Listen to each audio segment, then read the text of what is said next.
MIDC परिसरातील महात्मा विद्या मंदिर इथं विद्यार्थी वर्गाचं मोठ्या जल्लोषपूर्ण वातावरणात स्वागत करण्यात आलं। ढोल ताशांच्या गजरानं विद्यार्थी भारावून गेले। तब्बल 2 महिन्यांच्या सुट्ट्यानंतर शनिवारपासून शाळांना सुरुवात झाली। विद्यार्थ्यांच्या मनात शाळेत येण्याची हुरहुर होती। आनंददायी शिक्षणापासून शिक्षणाविषयी गोडी निर्माण व्हावी यासाठी प्रवेशोत्सव साजरा करण्यात आला।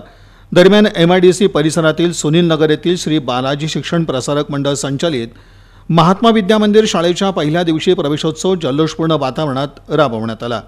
ढोल ताशांच्या गजरात शाळेत विद्यार्थ्यांचं स्वागत करण्यात आलं।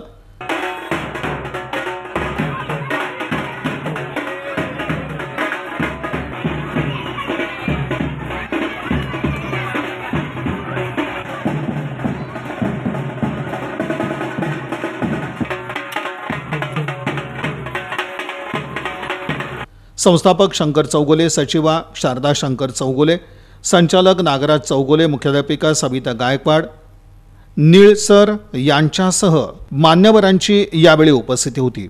यावेळी सुनील नगर भागातून विद्यार्थ्यांची प्रभात फेरी काढण्यात आली।